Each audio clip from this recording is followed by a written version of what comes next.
Welcome to money market trade channel. Hello दोस्तों, पिछले कुछ दिनों से हम देख रहे हैं कि एक शेयर का प्राइस कुछ ज़्यादा ही गिर रहा है। तो आज हम उस शेयर का पूरा एनालिसिस करते हैं एंड वो शेयर है सुला वाइनयार्ड्स। सुला वाइनयार्ड्स अपने वाइन एंड वाइन टूरिज्म के लिए सबसे ज़्यादा जाना जाता है, जो पिछले कुछ सालों से काफ़ी अच्छे से बढ़ भी रहा है। तो आज हम उसके फाइनेंशियल एनालिसिस, फ्यूचर ग्रोथ, उनके एक्सपांशन प्लान्स एंड चैलेंजेस इस वीडियो में डिस्कस करते हैं। So let's start. सो इसी हफ्ते सुला वाइनयार्ड्स का रिजल्ट आया था और तभी वो शेयर कोट कर रहा था 550 का प्राइस। तो तब से लेके अभी तक शेयर प्राइस ने अच्छा खासा लो बनाया है। लाइक शेयर अभी 476 पे चल रहा है। रिजल्ट तो वैसे फ्लैट ही था, बट शायद एक्सपेक्टेशंस बहुत ज़्यादा थे और उसी की वजह से बहुत ज़्यादा पैनिक सेलिंग भी चालू है। तो कंपनी के फाइनेंशियल ऐसे है कि मार्केट कैप करंटली कंपनी का 4000 सीआर का है। पी 42 का चालू है। R O C is 18.7%। Anything about 50% is considered very good. Promoter holding is 26.2%। Current price 476 है। आरओई चालू है 16.7%। कंपनी ने हाई बनाया था 700 रुपीज का, जब महाराष्ट्र गवर्नमेंट ने वाइन वाइन का वैट रिलीज करने की स्कीम को रिन्यू किया था। डिविडेंड यील्ड चालू है 1.78%। कंपनी ने इस रिजल्ट के बाद भी डिविडेंड ऑफ 4.50 रुपीज अनाउंस किया है। सो डिविडेंड यील्ड यहाँ से भी मोर देन 2% तक चला जाएगा। फेस वैल्यू 2 रुपीज है। पीयर कंपैरिजन देखें तो सुला वाइनयार्ड्स का P, which is trading at 42.46, is considerably way lower than all the other peers. United Spirits का आप लोग यहाँ पे देख सकते हो, पी चालू है 68.79। यूनाइटेड ब्रेवरीज का चालू है 123 एंड रैडिको खैतान का चालू है 92.80। सो कंपनी में पोटेंशियल तो बहुत है, which we will see as we go ahead. तो अभी हम कंपनी का प्रॉफिट एंड लॉस स्टेटमेंट पे जा रहे हैं। सो कंपनी की जो सेल्स है वो मार्च 2020 से कंटिन्यूसली इंक्रीज हुए हैं एंड मार्च 2024 में वो आया है 548 सीआर। 548 सीआर। कंपनी के जो एक्सपेंसेस है वो भी कंटिन्यूसली इंक्रीज होते जा रहे हैं।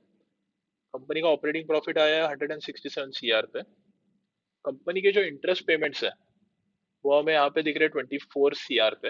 ये जो इंटरेस्ट पेमेंट्स जो है, कंपनी का जो डेप्ट है वो एक्चुअली थोड़ा हाई है, लेकिन जो महाराष्ट्र गवर्नमेंट ने जो वाइन प्रमोशन स्कीम जो रिस्टार्ट की है उसकी वजह से उन्हें जो ड्यूज आने वाले हैं वापस, उसकी वजह से जो इंटरेस्ट पेमेंट्स है, लाइक मैनेजमेंट ने ऑलरेडी क्लियर किया है कि वो जो कैश रिएम्बर्समेंट होने वाली है वो मेजर उसका पोर्शन वो लोग डेट रीपेमेंट में ही यूज करने वाले हैं। सो ये जो इंटरेस्ट पेमेंट्स है वो हमें आने वाले समय में कम होते हुए दिखेंगे और ये जो इंटरेस्ट पेमेंट्स के जो हमें नीचे प्रॉफिट में भी रिफ्लेक्ट होते हुए दिखेंगे।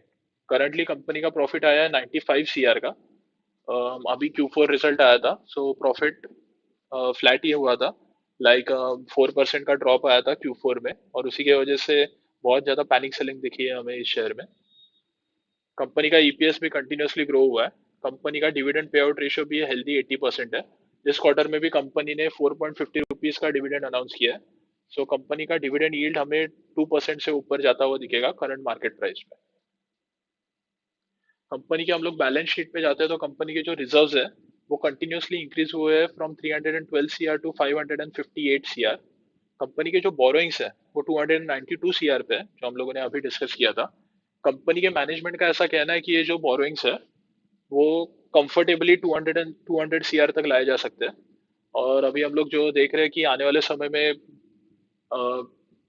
रिजर्व बैंक और दुनिया की सारी federal banks interest rate cutting भी करने वाले हैं। सो इंटरेस्ट पेमेंट्स में जो सेविंग्स होगी कंपनी को वो हमें क्लियरली प्रॉफिट में और कैश फ्लो स्टेटमेंट में रिफ्लेक्ट होती हुई दिखेगी।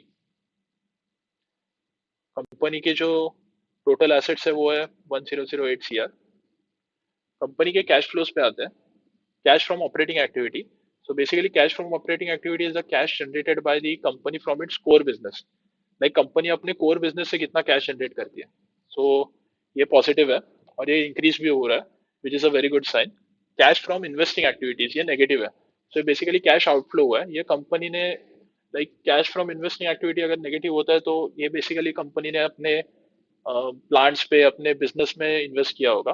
और कैश फ्रॉम फाइनेंसिंग एक्टिविटीज ये भी नेगेटिव आया। सो ये बेसिकली ये जो कैश है बेसिकली नेगेटिव है। इसका मतलब ये है कि कंपनी ने लोन रीपेमेंट्स या फिर इंटरेस्ट रीपेमेंट्स में ये यूज किया होगा। सो ये जो नेट कैश फ्लो है ये एट द एंड पॉजिटिव आता हुआ हमें दिख रहा है। ये आने वाले समय में जैसे मैंने एक्सप्लेन किया, जो महाराष्ट्र गवर्नमेंट का, और ये बेसिकली ये 6 करोड़ से लेके 79 सीआर तक गया है। और महाराष्ट्र गवर्नमेंट का जो हम लोगों ने बताया जो कैश रिएम्बर्समेंट आ रहा है, सो ये जो नेट कैश फ्लो का जो कंपनी का जो पोजीशन होगा ये बहुत ही स्ट्रांग हमें दिखने आने वाले समय में दिख सकता है। कंपनी का आरओसी हमें यहाँ पे 20% पे दिख रहा है, which means that the management is able to run their business very profitably. Company के शेयर होल्डिंग पैटर्न पे आते हैं। प्रोमोटर होल्डिंग 27.33% दिसंबर 2022 में यहाँ से लेके 26.18% पे आई है। सो प्रोमोटर्स ने थोड़ी बहुत सेलिंग की है। उसके अलावा हम लोग यहाँ पे देखते हैं कि एफ ने भी बहुत अच्छी खासी सेलिंग की है। एफ की होल्डिंग जो है वो 20% से लेके 13.85% पे आ गई है। लेकिन ये जो सेलिंग प्रेशर जो है वो डी ने थोड़ा बहुत संभाल लिया है, क्योंकि डी की होल्डिंग यहाँ पे हमें 10.23% से लेके 22% तक इंक्रीज होते हुए दिखी है। पब्लिक शेयर होल्डिंग पिछले एक साल में हमें क्लियरली डिक्रीज होती हुई दिखी है। पब्लिक के पास सिर्फ 37% शेयर होल्डिंग बची है।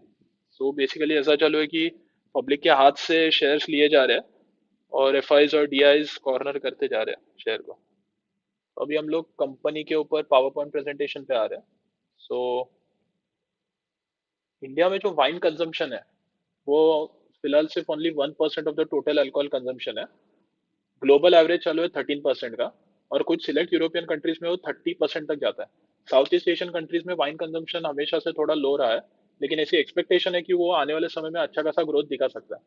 1% ऑफ टोटल अल्कोहल कंजम्पशन हमें ये भी दर्शाता है कि इसमें कितना ज्यादा ग्रोथ और आने की संभावना है आने वाले सालों में। एक रिपोर्ट के अनुसार wine consumption in India is expected to grow at a CAGR of 10% over the next 5 years। India का जो यंग पॉपुलेशन है, इंडिया का मेजोरिटी ऑफ द पॉपुलेशन आज यंग है, which is below the age of 30, which could be another driving factor to boost wine sales in India. Also, majority of Sula's business is focused in few cities, and the single state of Maharashtra contributes to over 40% of the business, which leaves huge room for growth. अभी company Karnataka में भी expand कर रही है, और आने वाले समय में स्ट्रेटेजिक इन्वेस्टमेंट्स वो और भी न्यू लोकेशंस पे करने वाली है। फ्यूचर प्लान्स में expansion into new markets of Karnataka, coming up of new vineyards near Bangalore could further boost company's tourism business. Bangalore could be one of the major turning points for company's business in the coming years. Also, last month, company ने announce किया है opening up of a new testing room near Nashik airport. Nashik airport से कुछ 1 घंटे के distance पे ये लोगों ने नई टेस्टिंग रूम ओपन किया है। पिछले महीने ये लोगों ने एक एक्विजिशन किया था एंडी वाइन्स का, which is strategically located just 50 kilometre from Gujarat, which could further boost company sales. Andy wines के बारे में ऐसा बताया जा रहा है कि यहाँ पे मेजर एक्सपांशन कंपनी करने वाली है। From I think 200 square feet से लेके 3600 स्क्वायर फीट का एक्सपांशन यहाँ पे हमें दिख सकता है। कंपनी का डेप्ट है 250 CR। Company believes that it would be comfortable to hold a डेप्ट of 200 CR। Dues with the Maharashtra government, Maharashtra government ने ऑलरेडी 90 CR के ड्यूज क्लियर कर दिए आउट ऑफ 140 CR, और balance 50 CR would be transferred in the coming year. So ये जो 90 CR का ये जो कंपनी को कैश रिएम्बर्समेंट हुआ है, ये लोगों ने डेप्ट रीपेमेंट में यूज किया है, जो ये लोगों के अभी कॉन कॉल में ये लोगों ने क्लियर किया है। Also government has capped 20 CR reimbursements of VAT over the year, which translates to over 60 CR for Sula Vineyards. So every year in 60 CR के कैश इनफ्लोज आने वाले हैं महाराष्ट्र गवर्नमेंट को लेके।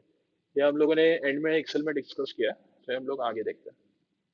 कंपनी के बिजनेस में कुछ चैलेंजेस भी है, लाइक इंडिया आने वाले समय में फ्री ट्रेड एग्रीमेंट साइन कर सकती है ऑस्ट्रेलिया के साथ, यूरोपियन यूनियन के साथ, विच could further lower the taxes. तो कंपनी को आज तक एक बेनिफिट था कि फॉरेन वाइन्स जो इंडिया में आती थी उनके ऊपर बहुत ज्यादा इंपोर्ट टैक्स लगता था, लाइक आई थिंक 150% और 200%। तो फ्री ट्रेड एग्रीमेंट के बाद ये टैक्स नियरली हाफ हो सकता है। तो और हमें जैसा पता है कि फॉरेन के जो वाइन्स है वो, if not better, they are somewhat of the same quality as Sula vineyards, and people would prefer, I think, to drink those imported wines. So अगर वो सेम प्राइस पे आ गए या फिर प्राइस डिफरेंस अगर कम हो गया, तो यहाँ पे हमें कंपटीशन बढ़ती हुई दिख सकती है। ऑल्सो नेक्स्ट पॉइंट तो है like climate change. Climate change तो लोगों का पूरा बिजनेस ग्रेप्स के ऊपर डिपेंडेंट है। कुछ भी अगर ऐसा क्लाइमेट डेवास्टेटिंग अगर इवेंट होता है, लाइक सोलर वेव्स या ऐसा कुछ, लाइक रेंज अगर आ गए या फिर ऐसा कुछ भी अगर होता है, तो कंपनी का बिजनेस अफेक्ट हो सकता है। एक और पॉइंट जो हम लोगों ने ऑलरेडी डिस्कस किया है वो है कि प्रमोटर शेयर होल्डिंग डिक्रीज होती जा रही है। तो यहाँ पे हम लोग सूला का एक बेसिक एक्सेल शीट बना रहे हैं। हम लोगों ने स्क्रीनर पे देखा था कि इस साल कंपनी का प्रॉफिट 95 CR का आया था। हम लोग एक्सपेक्ट कर रहे हैं कि एक कंजर्वेटिव ग्रोथ कंपनी दिखाएगी of 10% over the next 5 years। Management का तो एम है कि वो लोग डबल डिजिट का ग्रोथ दिखाए, हम लोग एक कंजर्वेटिव 10% का ग्रोथ एक्सपेक्ट कर रहे हैं। सो उस हिसाब से नेक्स्ट ईयर कंपनी का प्रॉफिट हो सकता है 104 CR। उसके ऊपर वापस 10% हम लोग ऐड करेंगे, so that would be 114 CR। और ईयर 5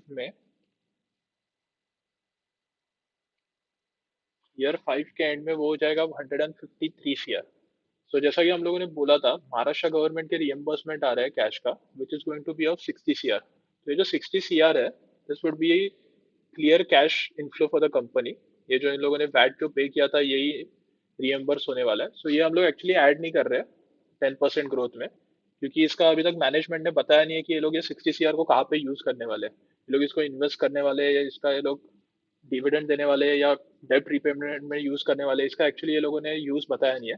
इन्हें जो भी है 300 CR का कैश आने वाला है कंपनी को नेक्स्ट 5 years में। सो ये महाराष्ट्र गवर्नमेंट का आपको सर्कुलर मिल जाएगा।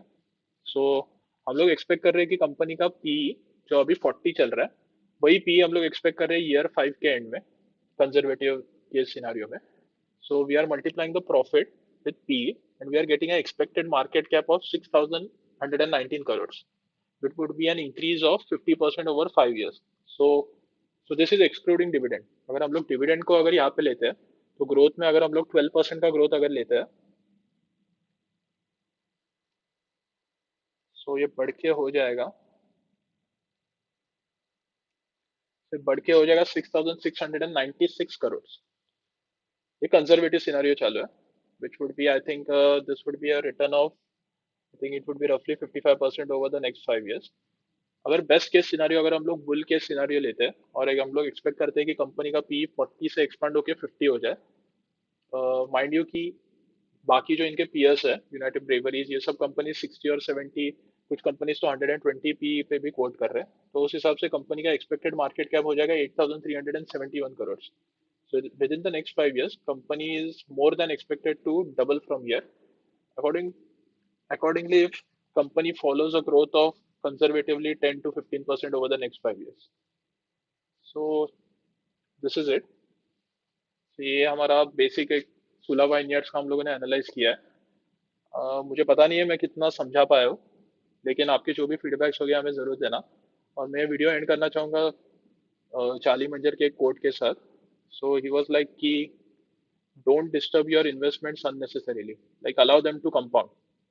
सो ये जो 5 years में डबल ये जो ग्रोथ दिख रहा है हमें, so this would be a risk less return, I think. Thank you.